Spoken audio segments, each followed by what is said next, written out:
Bonjour et bienvenue dans cette nouvelle leçon dans laquelle je vais te montrer comment encadrer des nombres décimaux au millième près.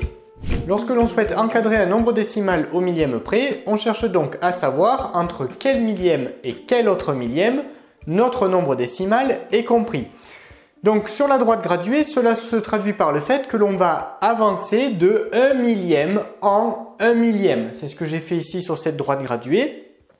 Bon, ici on est pour le premier exemple, je suis donc parti de 2,610 et à chaque fois tu remarques bien que j'avance de 1 millième en 1 millième, c'est-à-dire de 0,001 en 0,001.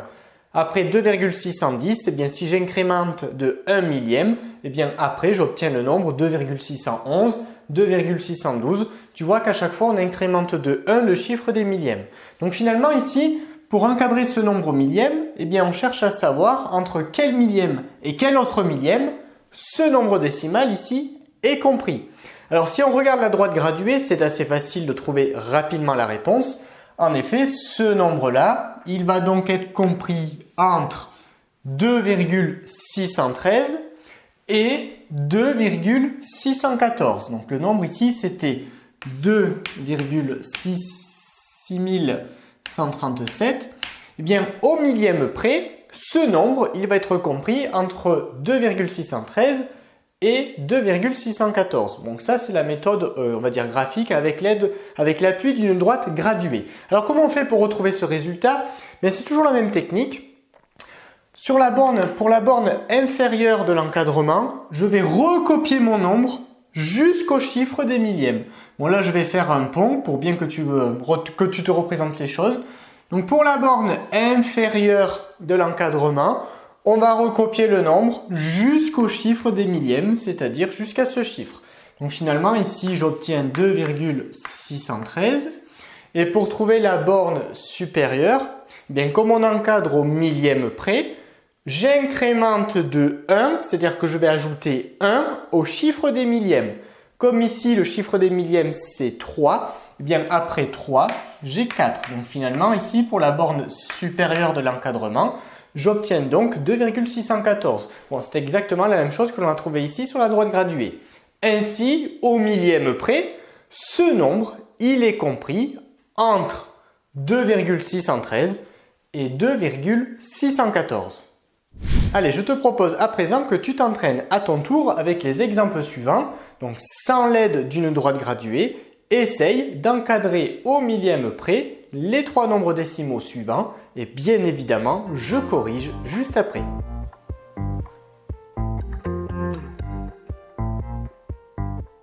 Allez, place à la correction, tu peux maintenant vérifier que tu n'as pas fait d'erreur. On continue avec l'exemple suivant, donc on encadre au millième près.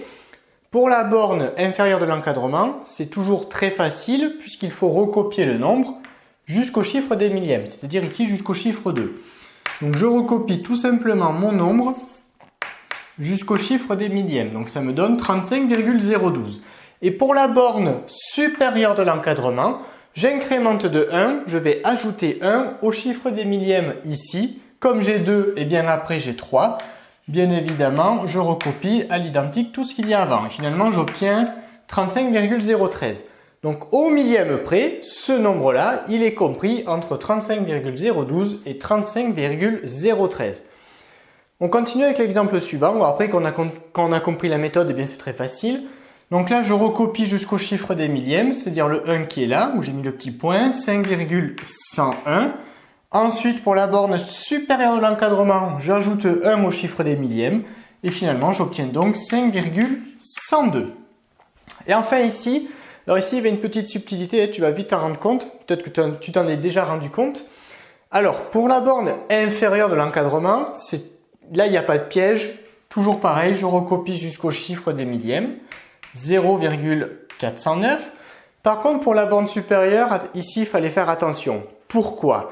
Puisque depuis tout à l'heure, on dit qu'il faut donc ajouter plus 1 au chiffre des millièmes.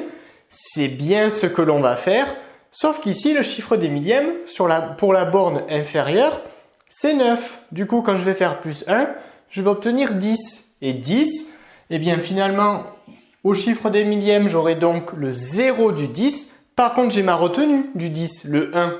Et cette retenue, il faut bien que je l'ajoute à quelqu'un. Et on l'ajoute toujours au rang précédent, à la colonne précédente. Donc ici, le rang précédent, c'est donc la colonne des centièmes.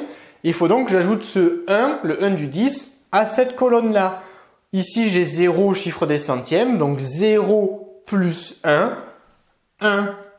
Donc finalement, ici, mon chiffre des centièmes, il passe de 0, il passe à 1.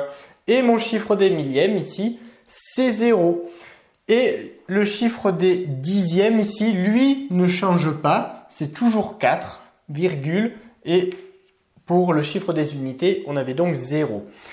Alors, après, on peut voir les choses un peu plus facilement. C'est-à-dire que finalement, on ajoute plus 1 à tout ce nombre, c'est-à-dire à la partie décimale.